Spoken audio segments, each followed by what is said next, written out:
Hello class, welcome to Module 4 of CJC 111. We are already at technically the halfway point. Remember, this is only an 8-week class, so it moves rather rapidly. Before you know it, we're coaching on the 6th, 7th module, and then we're finished. I wanted to come on and speak with you for a few minutes, go over a couple of things I've received some emails about, and just making sure we're on the same page with everything. First, again, I just want to remind you that anytime we have fill in the blank questions, meaning you have to type that in, Blackboard will automatically mark that incorrect for spelling, spacing, capitalization, whatever. So for example, if the answer is district attorney and you put DA, Blackboard will mark it incorrect. However, I will go through and grade all of those and in lump, about every 3 weeks or 4 weeks I'll go in. So probably the end of this week, next week I'll go in and I'll look at all fill in the blank questions. Module 4, a couple of things I received some emails about, which I want to highlight. So Module 4, the matchup assignment. With that, Blackboard has said it's going to give you a 0 even if you miss 1. But again, I am going to go in and look at that. So for those of you who have already contacted me, you're already aware of this. For those of you who have not completed that yet, it's worth 10 points. You have one question that's worth 10 points. You have 4 attempts. You should, let me make sure that the attempts are set on there so that you can professional matchup. Make sure. Oh nope, I only had it. So I'll correct that. You have 2 attempts. I'm sorry. You have 2 attempts on your matchup. But what I was saying is, it's going to mark it wrong if you do not get all of them correct. But if you get one incorrect, go back and try it again with that. Also, I received some questions about clarification on when the test or when a quiz says you may save and resume and then multiple attempts. So multiple attempts means is that you can go in, if you don't do well, you may take it again, and you can take it again.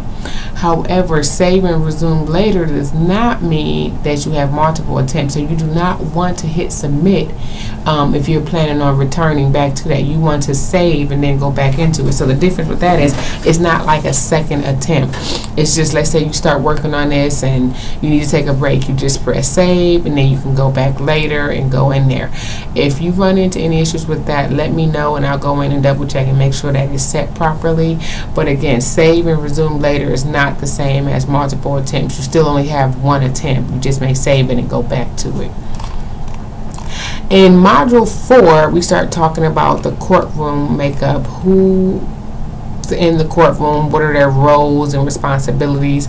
And during our live lecture, we kind of started hitting on this a little bit. I'll give you just a brief overview on that, highlight a couple things for you to look at when you're talking about that. First, your discussion board. Let me click in here and make sure, because I've received another email. Okay, I see one person's in there. Let me just make sure. I'm sorry, I'm going through this.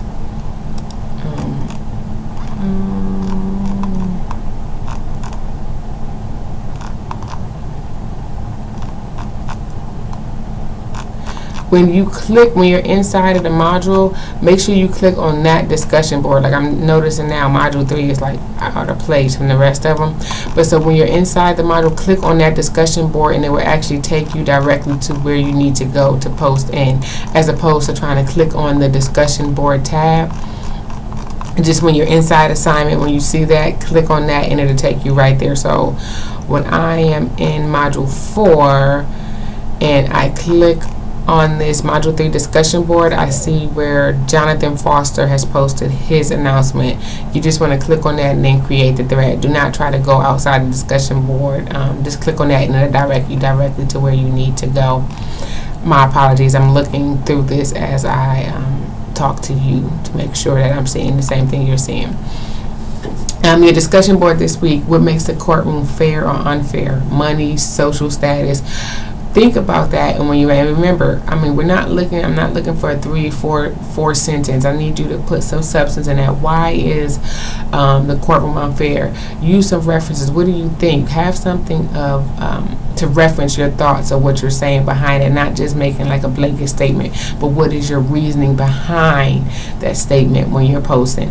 Also, remember, you need to respond. You need to respond to at least 2 classmates.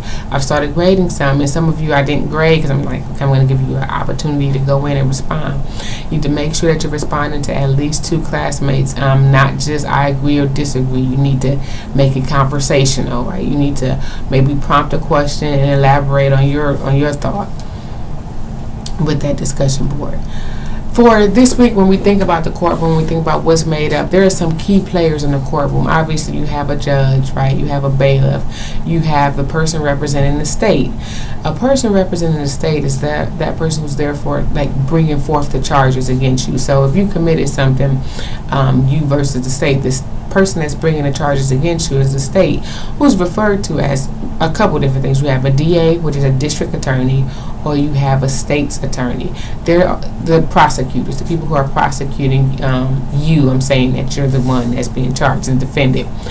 That person, being the DA or the state attorney, is who's presenting the evidence for the state.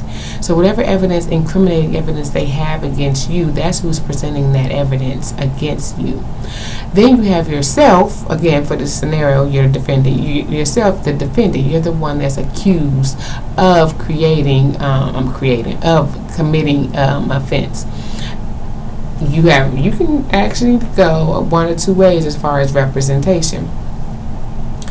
You have a defense counsel, right, which can be private, or you can have one appointed to you. You have a public defender or a court-appointed attorney. Public defender or a court-appointed attorney. Make sure you know the difference between the two. What is the difference between a court-appointed attorney and a public defender? But essentially, they're representing the defendant, right? If you choose to hire someone or have legal representation, that's what you do. Or you can go and do what's called pro se, which is you representing yourself. You won't have anyone actually representing you. Now, even when you're doing pro se, typically you still have a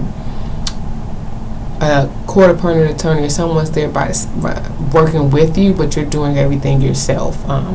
But again, that's not always the case, but that can be the case. So you have a public defender, a court-appointed attorney, private defense, or you can select to go pro se, and that's when you actually represent yourself. You will have witnesses. Witnesses will be on both sides, the defense as well as the prosecution, right?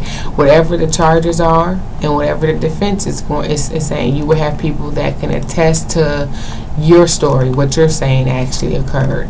Both sides will have that. Plaintiff in the defense. Plaintiff in the defense. So a plaintiff or the person bringing forth the charges, especially in the civil case. You talk about the plaintiff, that's the person bringing forth the charges. Trying to think some other things to highlight quickly when you go as you're reading through that chapter is really just laying the foundation of who are the courtroom players and what their roles and responsibilities are.